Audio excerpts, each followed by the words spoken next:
All right, what is going on, everyone? And welcome back to the Mets Weekly Podcast. We are live at this very moment on YouTube and on X for post game coverage of the Mets versus Dodgers Game 1 of the National League Championship Series. Now, before we get into everything and all the craziness of this tough Game 1, let's say, so to speak, even though that's kind of an understatement, I want to remind everyone to subscribe to the Mets Weekly YouTube channel if you have not already.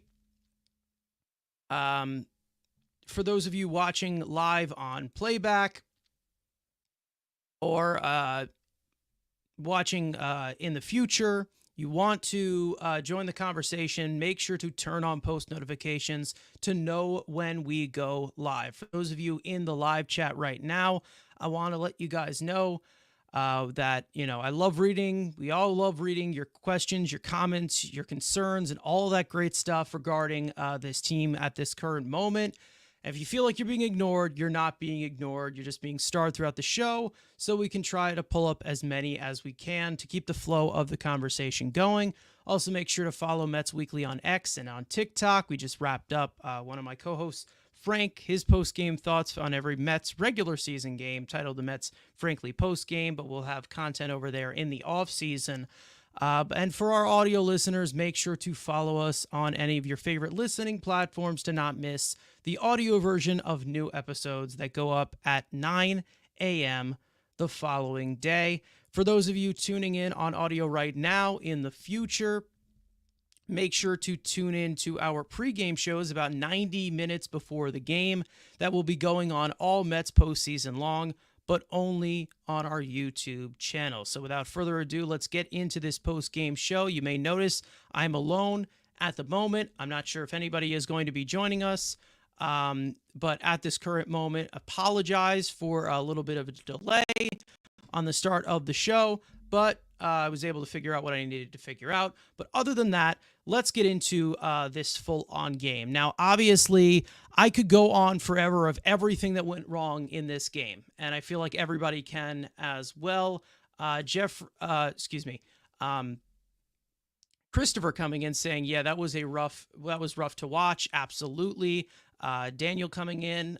Jeffrey Rosado saying, "I told y'all it's over in 4 now." Wow, kudos to the Dodgers. I'm not there yet, obviously. The Mets have done a really good job, fighting back the way that they have all year. So this series ain't over yet, but let's just say this was quite a gut punch tonight. Seeing this team perform the way that they did, the offense absolutely nowhere to be found. The bullpen got pretty much beat up the entire time. Kodai Senga looked awful. There's no way to put anything around it. Jack Flaherty absolutely carved up the Mets lineup from top to bottom. Nothing went right in this game. Absolutely nothing. The Mets had a few chances, could not cash in. They were pretty much out of this game by the 4th inning, and there was nothing that they could really do. Senga could not find the strike zone in that first inning and a third of work, and it was pathetic. It was awful, and it really does make you question whether you can put Kodai Senga in this playoff rotation or you just let him rest and get healthier, because it's possible that maybe he isn't healthy. I don't know.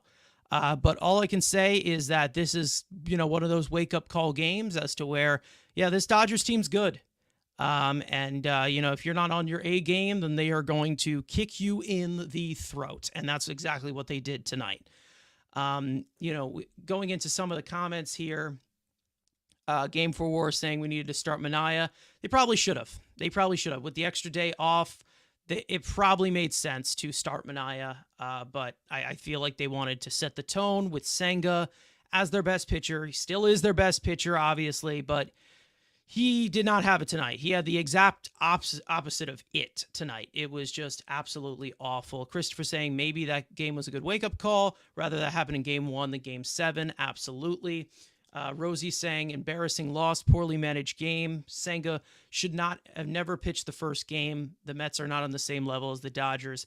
I mean, obviously, we knew that the Mets could make some noise against this Dodgers team, but they definitely aren't the favorite going into it. I think that if Senga was ready to go for 5 innings tonight, they probably should have put him out there. But it seemed like he was only good for 3 innings. He didn't even get there. And he was not as sharp at all. Velocity was down, could not find the strike zone, was not putting away hitters whatsoever, could not miss bats when he needed to.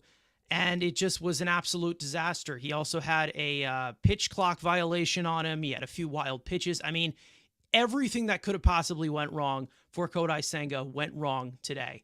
And, it does make you question what can be the future for this, because we know that he lines up for game 5. We still don't know if that is possible, a game 5. I do think that the Mets will win one of these games and force a game 5. But in terms of this game, nothing went right. Absolutely nothing went right. Reed Garrett had to kind of bring off the bridge to Peterson because Senga could not go out for it.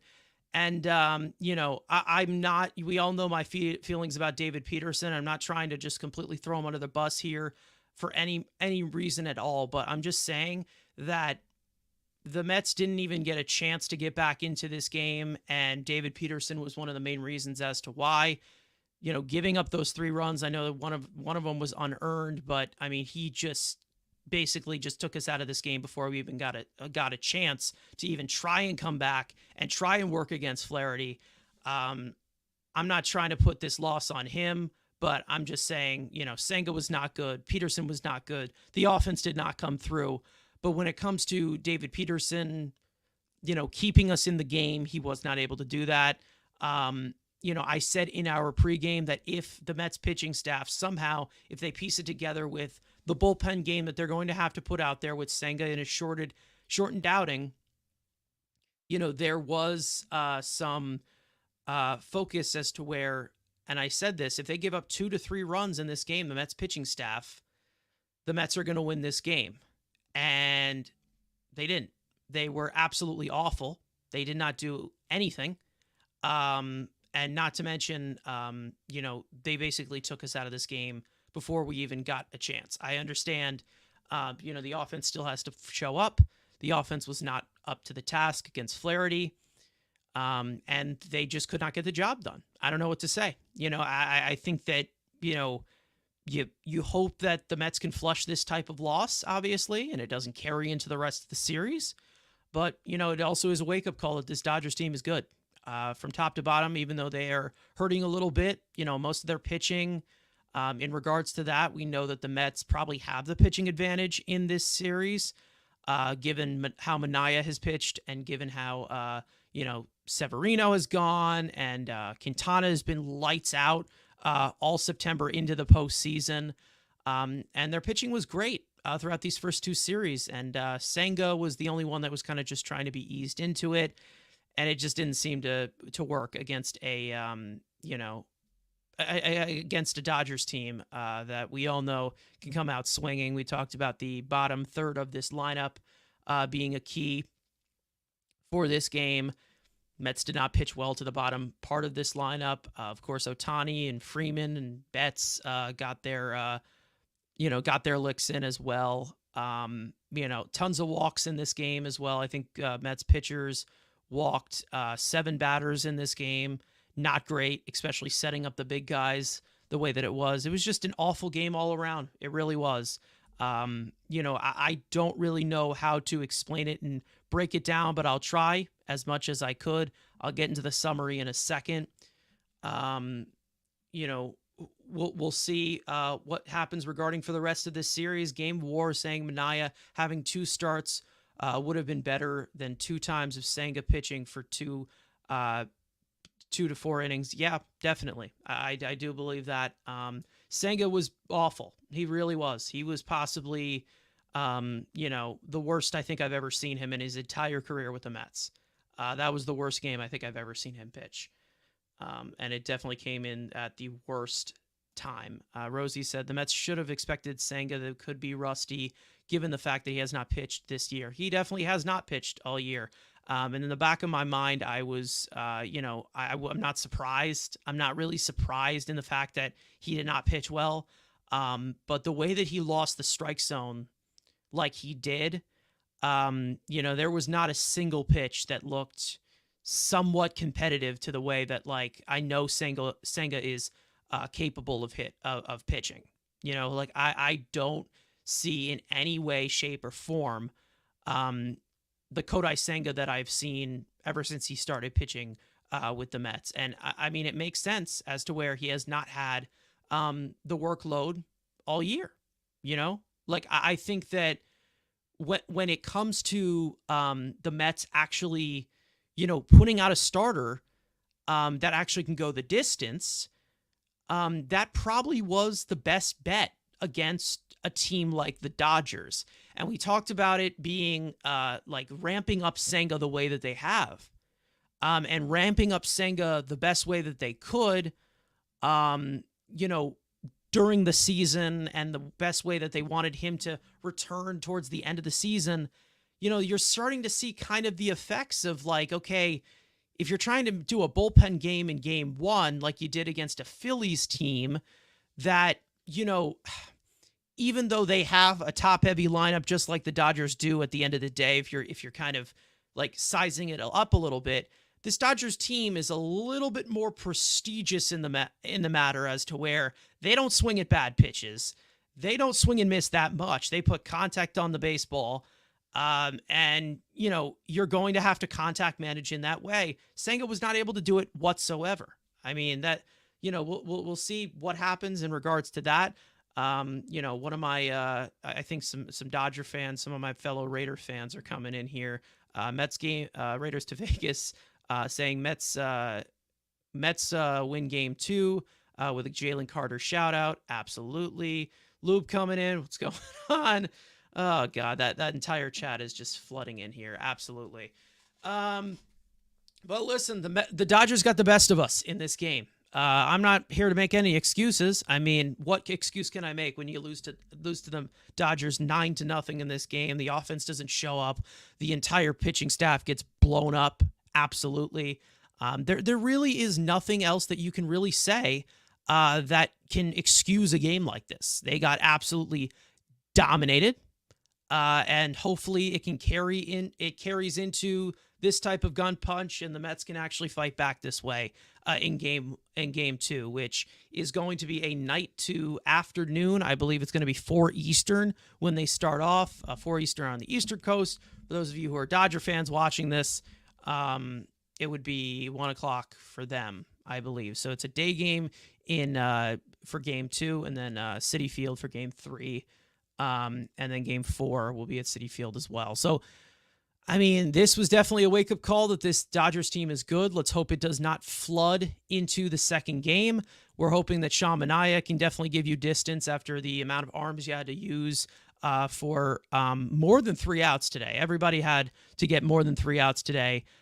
So there was definitely some overworking, especially in the thought of David Peterson, who has been great in log relief. He wasn't great today, but overall, when it comes to the rest of the series playing out the way that it has, even though the Mets starting rotation has been great throughout the postseason so far, minus what you have been getting from Senga in spurts, David Peterson's been a big piece to that as to where he could come in on long relief. You never know with these types of blowups because, again, like I said, this is a good Dodgers team, and you could have some of these blowups early on. You never know. Maybe they're just the ones that are able to run into the Mets pitching overall, as compared to a team like the Phillies or Brewers where you could work around some things. Again, like I said, this is a really good Dodgers lineup. And, they were not able to pitch around in the sense of that. Lots of mistakes were made to the bottom part of the lineup. And basically it just set up the top guns to go nuts. And they did. They had a huge game. And they busted through the way that we expect a, Dodgers team to do when you give them that opportunity. And, as soon as Max Muncy got the hit driving in those first 2 runs, I think that when it comes to just, recapping it the way that I can, I'd say that once the 3rd run came across, the Mets were in that position as to where they could possibly fight back, because we did see them put some good contact on some balls against Flaherty. Flaherty was not completely, spotless in that fact. So the Mets definitely had a chance to do that. But then once it became 6-0 in the fourth, that was when I felt like, yeah, okay, this game is on wraps. That's pretty much it. Move on to game two. Try to fill in these innings the best way that you could. They probably could have just had David Peterson finish this game outright, to be honest. But, in terms of just saving the bullpen the way that they have, but we knew that they were going to have to use a lot of arms in this game, and they did. So I do want to get into the full-on summary of this game, even though this came up all Dodger blue the entire day. Just run down every single thing, every single detail that we can get into, and then we'll finish up with some other comments from the chat, things like that. It's just me here, so I don't think that this will go past an hour, but in terms of this game, of course, the Dodgers would jump all over Kodai Senga right out of the gate after he would walk the bases loaded. Max Muncy would drive in a pair on an RBI single to make it a 2-0 game. After a leadoff walk once again and a sac bunt to move the runner over, Shohei Ohtani would drive in the next run to make it 3-0 Dodgers, and that would end Senga's day. An inning and a third, 2 hits, 3 earned runs, 4 walks, 0 strikeouts on 30 pitches. Reed Garrett would come in relief for Senga and finish the inning unscratched. Garrett would continue on into the third and strike out a pair. David Peterson would come on for long relief to finish the third. But he would run into some trouble in the fourth after a leadoff single to Kike Hernandez. Tommy Edman would drive him in from second to make it 4-0. Shohei Ohtani would drive in yet another run to make it 5-0, and Freddie Freeman would make it 6-0 on another RBI single.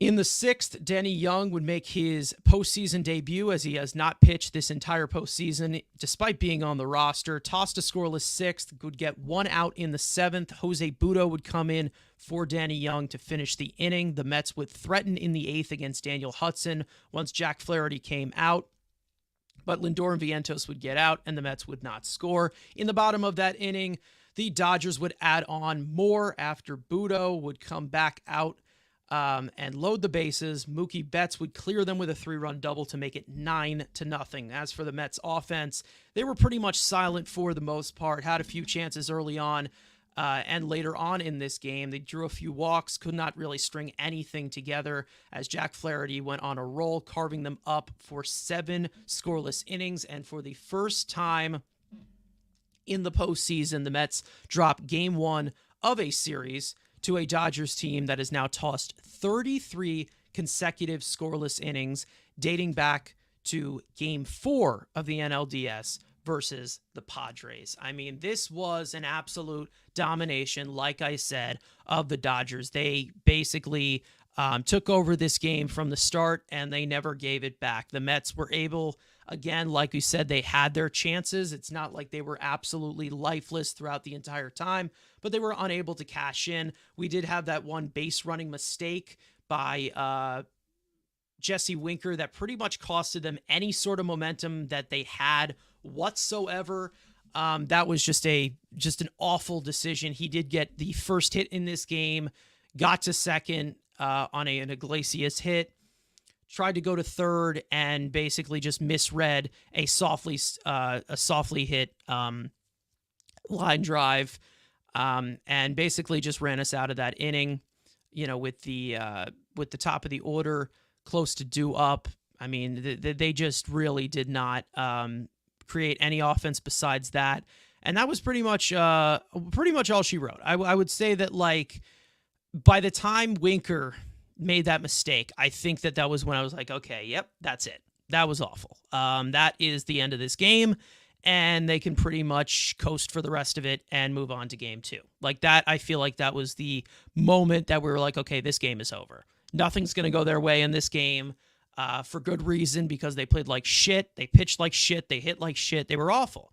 And, I mean, that's pretty much it. Emmy's saying they made Flaherty look like Earl Hershiser in 88.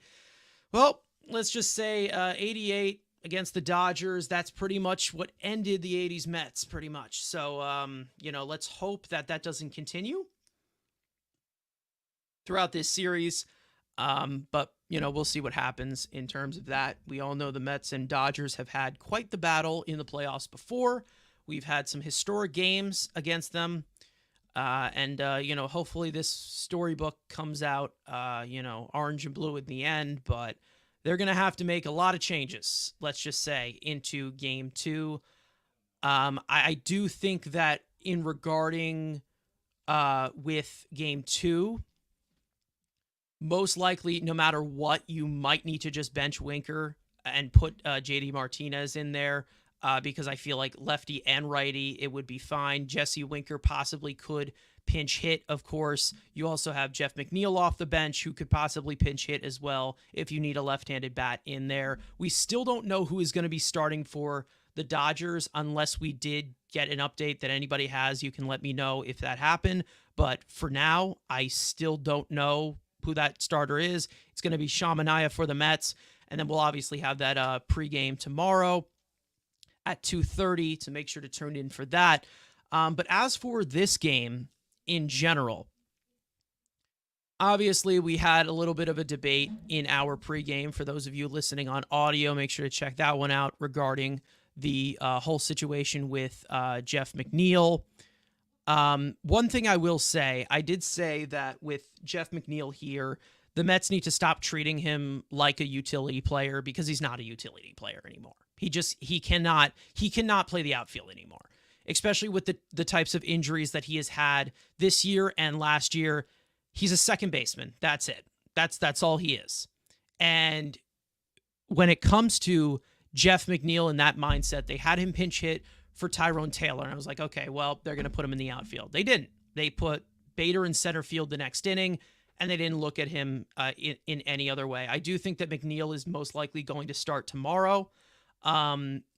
Is it possible that maybe you have Vientos DH and you move Iglesias to third? That's a possibility. We'll see how they kind of switch things around a little bit in any possibility form. I'm not sure what the deal is regarding Starling Marte. He definitely had a rough game. He actually probably made some of the best contact against Jack Flaherty pretty much as anybody regarding just like overall quality of contact. But still 0 for 4 in that matter. They got to move him down in this lineup. It just cannot happen. It's either Winker bats 5th, Martinez bats 5th, or you just give it to somebody else. But I don't want to see Marte batting 5th. I don't want to see McNeil. I don't want to see McNeil batting 5th. I just put the DH there, whoever the DH is going to be. In regards to the lineup, they do need to switch some things in and out. I wouldn't be surprised if Bader gets the start tomorrow. It's all really depending on the matchups when it comes to it. But when it comes to the way that they kind of set this thing up, I'm not saying if it ain't broke, don't fix it. But when it comes to, in regards to, how this offense, we all know how they get going. Obviously, they didn't pitch well in this series. You're going to need to pitch a lot better than they did in this game to even have a chance at winning this. But we'll see what happens in regards to how the positioning looks. But with McNeil, if they're going to put him in the lineup tomorrow, I'm 100% only put him at second base again. And MEZ, asking, why do you say McNeil can't play the outfield anymore? Well, here's the deal. He's coming off of a partially torn UCL in his left elbow, which doesn't really mean much because he doesn't need, that left elbow to throw. He also has had a wrist injury as well, right? Which I don't want him throwing from either of the corner outfields whatsoever. When it comes to, when it comes to somebody like, McNeil, he does not have the best arm for the corners. I don't prefer that to happen. And then also in the corners, he really has not been that great defensively in the outfield for like 2 years. Like it really, I understand we talk about this utility and the way that you can stretch out McNeil the way that you can, but when the Mets have 5 viable outfielders on this offense, it's enough. I mean, he's about to be 33 years old. He should just be playing second base at this point. I just don't see him as a utility man anymore.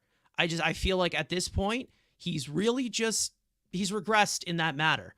And it's not really anything to do with whether I like him or not. It's just, I feel like he's just aged. He really has aged a lot in these last 2 years.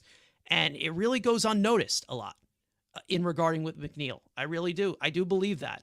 And, I'm sure that maybe he'll shut me up tomorrow and make an incredible play in the outfield. But, regarding his health, regarding how he has been overall as an overall player in terms of the tools in the last 2 years, I just don't believe it. I don't believe in him as an outfielder anymore, and I just don't think he can be a regular outfielder in a pinch, especially with, again, like I said, 5 viable outfielders on this team. There's no need for it, in my opinion. There just isn't. Stephen Mack coming in, LFGM no matter what. Absolutely. Will White saying he made hard outs. I think he's talking about Starling Marte. He definitely did. He definitely competed against Flaherty in a good way, shall we say. Carlos Ortiz saying, "It's up. What's going on? Must bounce back tomorrow." Absolutely. Carlos Ortiz saying, McNeil should remain on the bench. Listen, I know that eventually he is going to get, subjected to playing time, later on in this series at some point. If they're not hitting, if they hit like this, they're going to eventually put him in the lineup.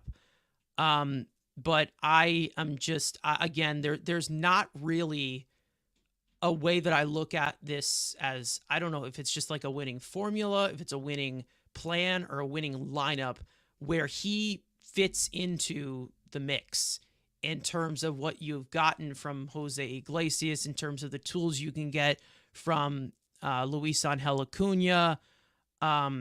Just overall, like I don't see where he fits into this equation regarding, putting his health in mind, how he has declined recently. I understand he was great for a 40-game stretch after the All-Star break, which is great. I'm glad that he found the stroke again. But again, like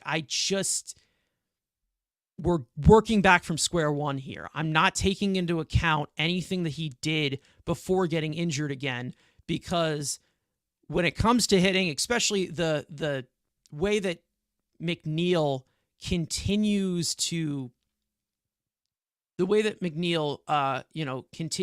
regress the way that he has, I'm kind of just throwing this thing out the window as to where, he really did not, he really performed well after the All-Star break. But when it comes to McNeil, we always see these nagging injuries that he would like to play through. And I really just don't trust that wrist is healthy enough for him to be a contributor to this offense. I don't see it. Not to mention, yes, he swung first pitch today. He was able to make contact. It wasn't great contact. I just feel like every single time when you see a McNeil injury, you always have to start back at square one with him. It happened in 2021. It happened in 2023. It happened, and I feel like it's going to happen this year. It just feels like you need him to get into some kind of groove after getting hurt. We all know that he hits in bunches, but we can't wait for that to happen, right? I can't wait for that to happen. There's sense of urgency right now, right? We lose 3 more games, we're going home.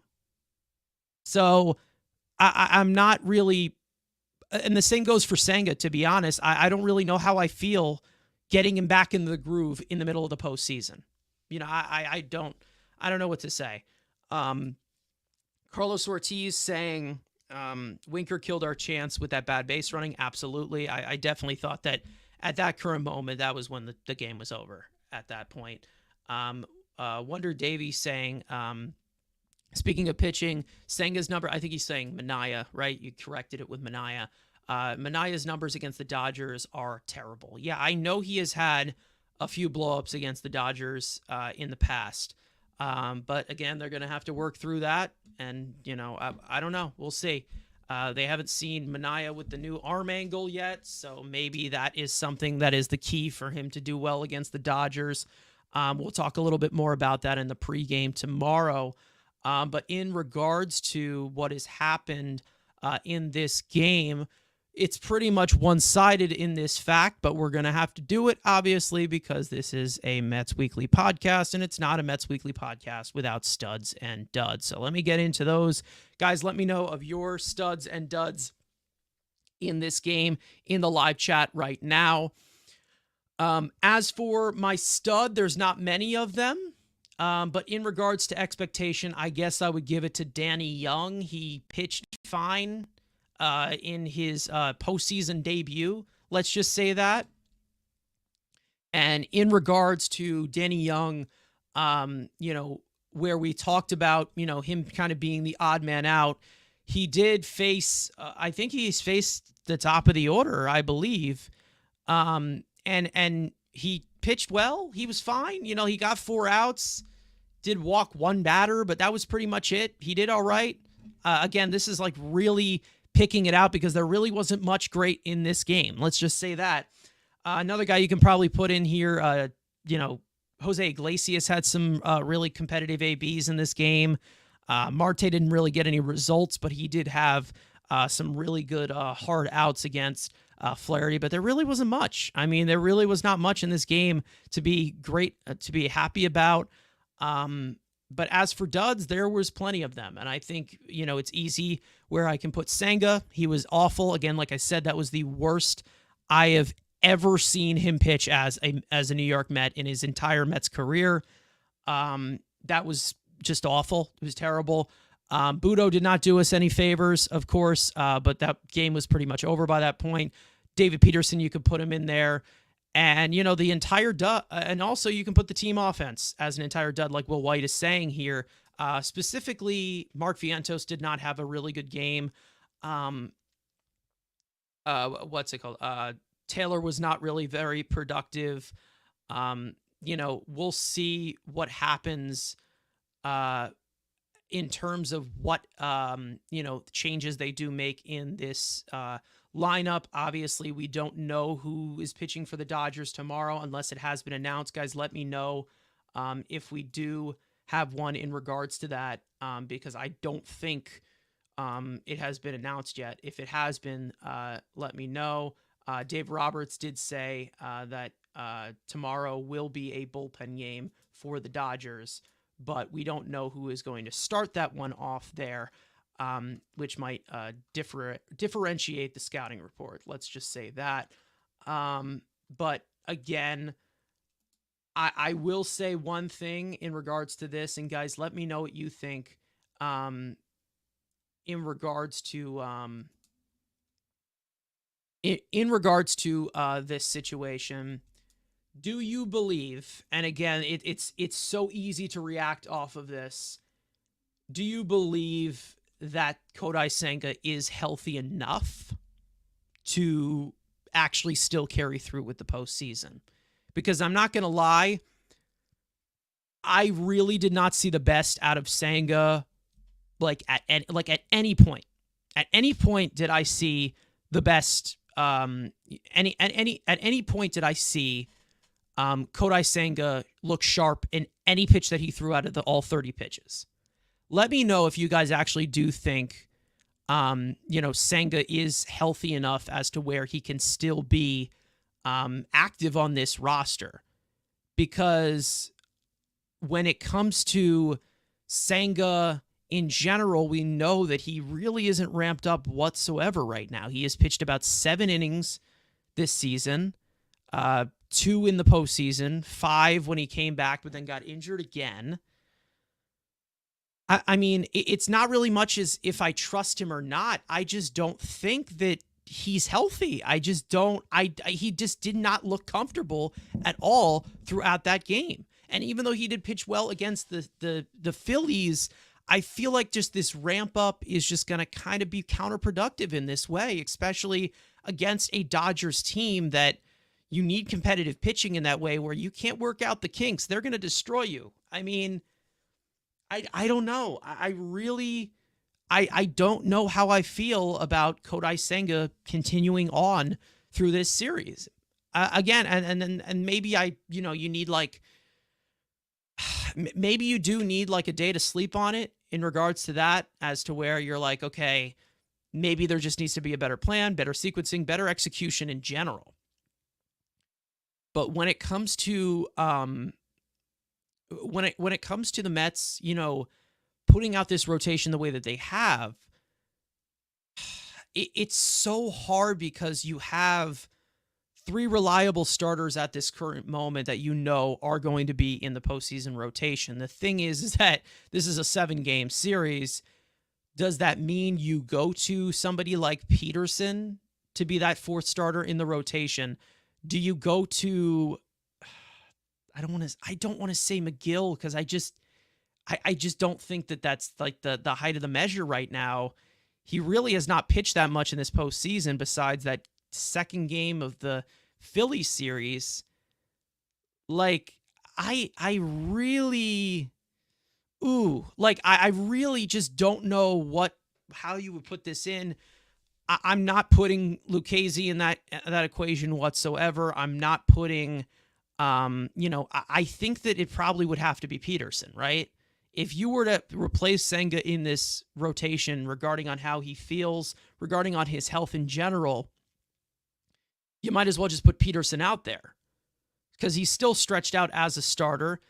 He went 2 1/3. The problem is he pitched today.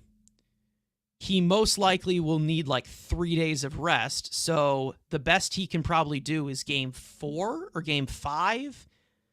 But you just don't know in regards to that, right?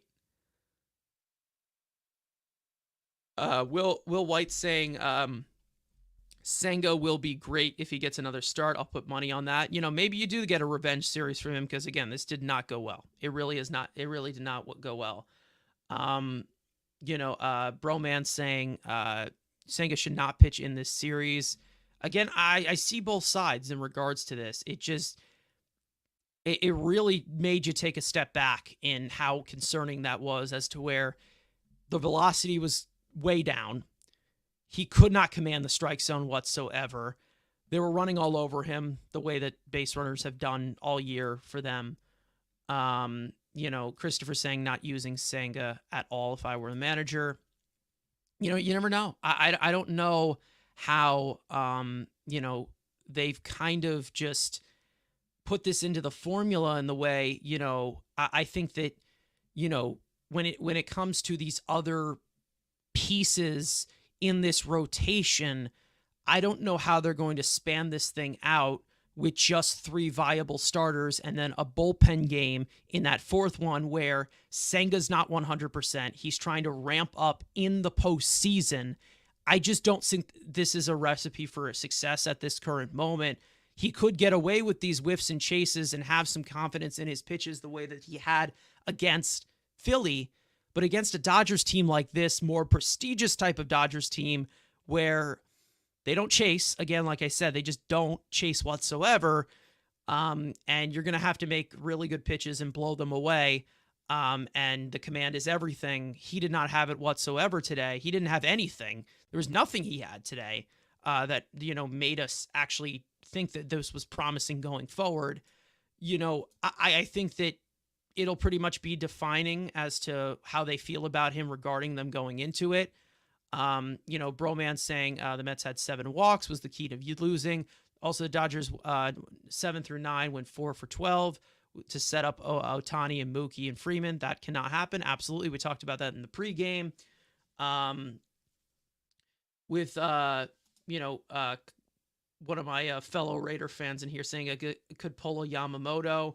It could happen, but again, in regards to Yamamoto, he actually is fully stretched out. Like, he can go multiple innings. With Senga, we don't even know if the guy's healthy right now. I don't know, because like Yamamoto is actually stretched out, did his rehab. I know he was hurt for a majority of the season, but he's able to go deep into the games. When it comes to Senga, when you have that short leash already on him today, 3 innings, it's really hard to determine if he's like, okay, well, let's go 5 innings this time. He's fully stretched out. I mean, he had nothing today. Absolutely nothing.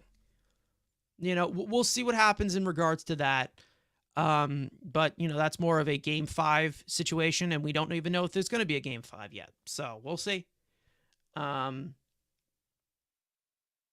and again, Christopher coming in saying, I need to see what happens after game 2. Offense needs to wake up and see if Minaya is still fire. Just respond. Absolutely. And this is the one thing that I can put into caution here as to where the Mets continue whenever they get punched in the throat, or they get punched in the neck. They always fight back and they always respond. They didn't really have any chance to respond whatsoever in this game, and hopefully they do it into the next game, and they come back.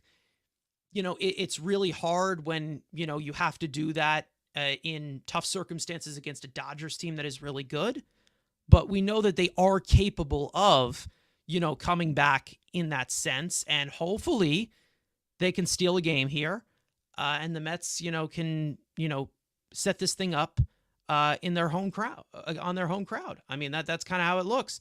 Demon D saying, "Lol Mets 9-0." Absolutely. You have full reign to say that. They didn't show up. They were awful today. I mean, what am I going to say? I mean, I'm going to trash talk. I think you're Yankee fans, right? What am I going to say, right? I mean, the Yankees are in it as well, right? Yankees are the number 1 seed. And what am I going to say, right? I mean, what can I exactly say that can make the situation better, right? To make anything better, to make anything entertaining, to be honest. I mean, what else can I say? The Mets were terrible in this game. 9 innings of garbage. It was terrible. I mean, I don't even know what to say. At the end of the day, the Mets stunk. They were terrible today. And hopefully they can bounce back. In terms of what we have seen them do, they've always bounced back. They've always come back the way that they have. But again, there's other keys to this, and I talked about this in my keys to the game earlier on. They have to do better against the lower part of the order, because it's just going to put them in a shitty position with that top of the order, which is incredible. They needed to make Flaherty work as well. They were not able to do that. I feel like allowing Flaherty to go 7 innings, knowing that they had a bullpen game the next game, you had a chance to knock him out early and force their hand of their bullpen, and, kind of get a head start on that early. But no, it just couldn't happen. We'll see what happens. We'll see if they are able to respond in this next game. And it's going to be very, very important, as hopefully, if they could tie this series up in game 2. And again, this is more, talking about game 2. If they can, they will have all the momentum in the world going into their home ballpark. So we'll see what happens. Again, they have to respond. It is going to be at 4 o'clock Eastern time for those of you on the East Coast. For the Dodger fans watching, it's 1 o'clock for you guys. Our pregame coverage will begin at 2:30. I will be back here with my co-hosts, Frank. Andrew could not make it for this podcast episode, but hopefully we can have him for the rest of the series. But, things come up. It happens. But as for the overall coverage of the postseason, make sure to hit the subscribe button if you have not already. Turn on post notifications. Follow us on Twitter, TikTok. You guys know the drill by now. Our listening platforms, of course, 9 a.m. when these episodes go out the following day, which are our post games. And, of course, we have another show tomorrow, of course. We're back at it again tomorrow. This series isn't over, guys, but it definitely was quite a wake-up call today for this Mets team, riding high off of how it has gone. I'll be on here for about 5 more minutes for you guys. Any other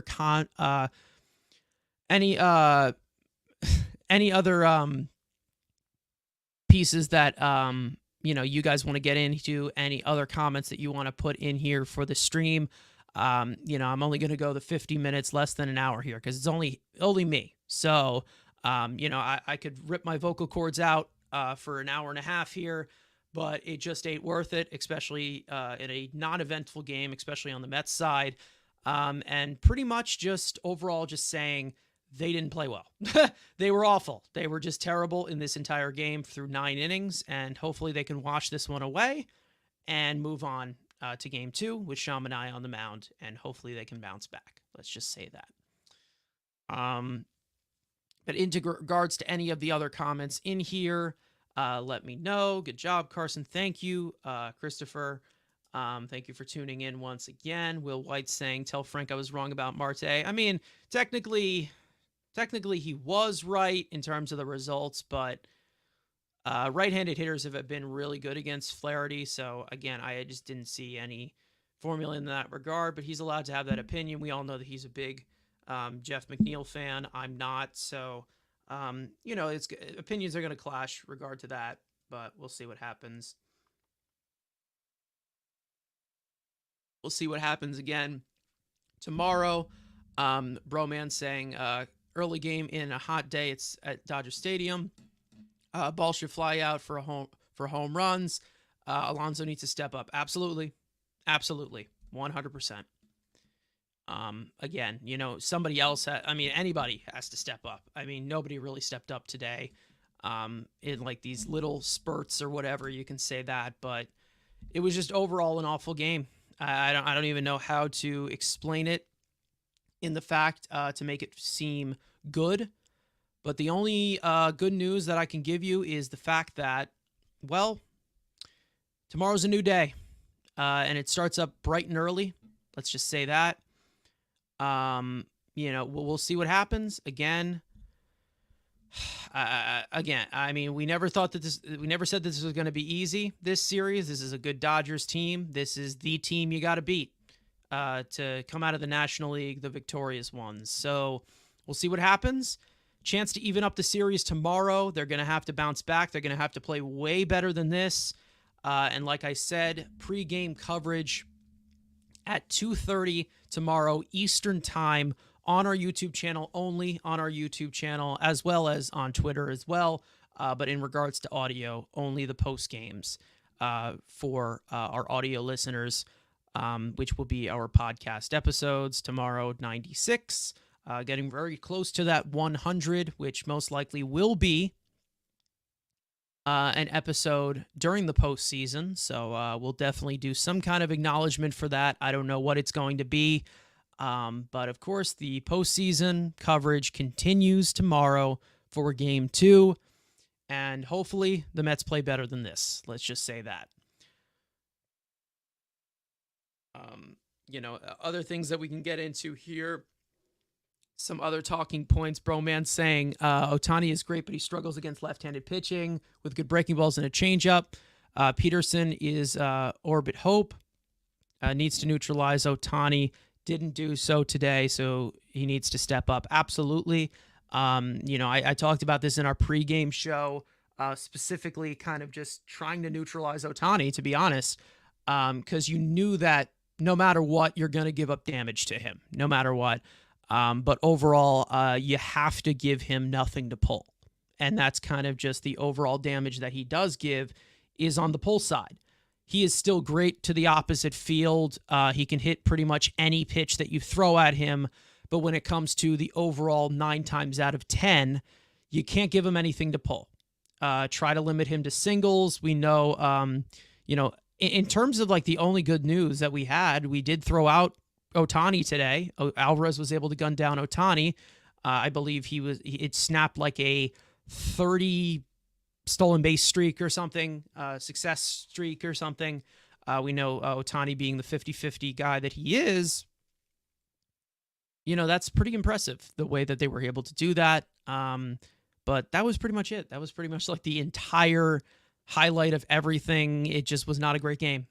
And hopefully it is great tomorrow. But as for tomorrow in general, like I said, we'll be back at it again for more coverage. But we are going to end it off right here at the 50-minute mark. It's only me today. I'm sure my co-hosts will be back and very, very soon for our next episodes. But as for other things again. Like I said, follow us on Twitter if you have not already. Follow us on TikTok for future content over there in the off season. Subscribe if you have not already. Hit the like button. Really helps us out on the stream. And, we'll see, we'll see what this team has to fight back, because we've seen them fight back all year. And let's see them score a run tomorrow after this shutout loss. All right, so we'll see you guys next time for the next episode of the Mets Weekly Podcast for our pregame at 2:30 tomorrow. Let's go Mets. Let's hope they play better than this, because it is going to be tough if they don't. We'll see you guys next time.